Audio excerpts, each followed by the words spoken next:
I remember when we moved here, it was a little bit of a point of contention to purchase another expensive item just as we moved in, and we were low on cash, and it was an issue. But I remember thinking, man, we have to do something, or we're going to spend the whole day mowing the grass. And I remember telling my wife, okay, we can get by without the lawnmower as long as we can clean the house with a toothbrush, because it's about the same concept. You'll take all day to clean one surface, just like you would take all day to mow the grass. So we decided to go with a little more expensive option, and so we can get the grass mown and move on to other things.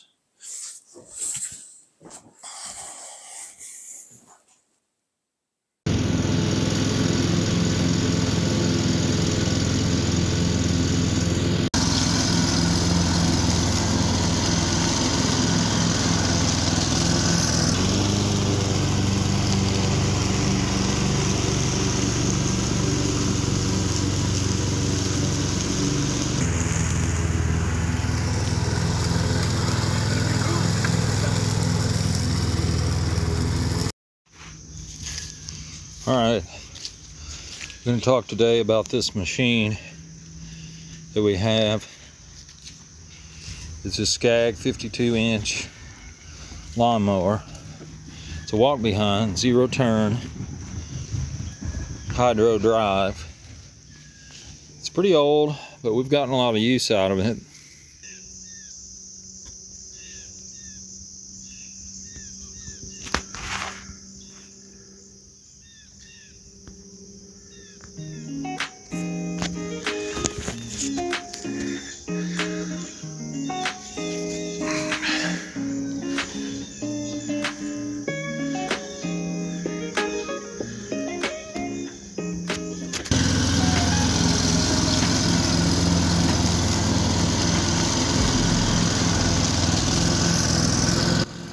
When we moved from town, the mower we had was a small push mower. Now here we had a larger yard with some steep sections and thicker grass. I knew it was going to take a long time to mow with the old push mower. I like exercise, but I don't want to spend the whole day mowing 2 or 2.25 acres with a push mower. I decided enough was enough, and we decided to get a bigger lawnmower. Now my wife didn't want to spend the money, of course, and it was very expensive. I didn't want to spend the money either, but I also knew that in the long run we had to do something. So we settled on a Skag 52-inch walk-behind mower. The reason we chose that rather than a sit-on-top mower or a riding tractor-style mower was that at the time I had a 14-year-old son who was going to help me mow, and I wanted a little more safety so that he could simply let go of the handles if he got into trouble. Now I have another son who's grown up. We've been here over 5 years. I have another son now who's 14. The older son is away at college.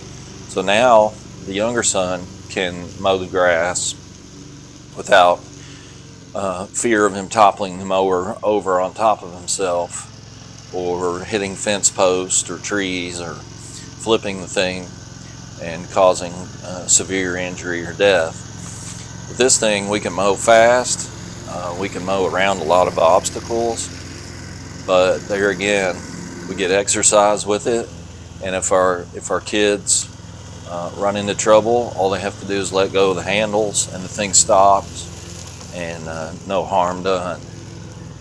It's been a real asset. We've had to work on it a few times. It's kind of old. It constantly needs maintenance.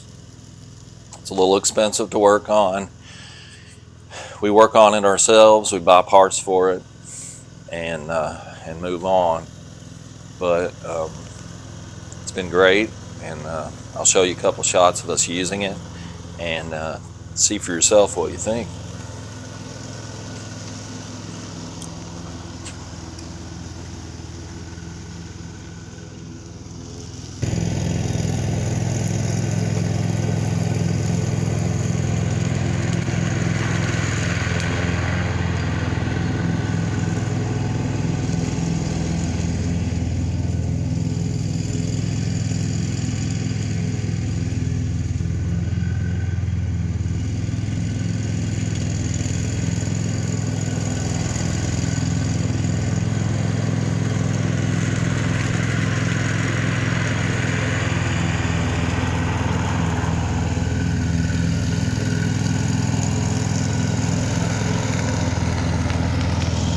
yard, we were going to have to do something about a lawnmower to be able to mow the grass. In town, we only had a small push mower, and it was fine for half-acre yards with flat terrain and just a few obstacles. But out here, we had a lot more trees and bushes, a couple of steep little hills where you could flip a rotting lawnmower if you didn't know what you were doing. At the time, I had a 14-year-old son who was going to help me mow the grass, and I didn't want to risk his safety on a rotting lawnmower or zero turn that you ride on top of. So we had the idea of a walk behind lawnmower that was still pretty big, but that where you could keep your feet on the ground and just let go of the handles if you get in trouble, and it offered better safety. That turned out to be actually a great decision for us because it's worked fantastically. We've had to work on the lawnmower a little bit to keep it going, but I think it's been a good compromise between speed and durability and safety.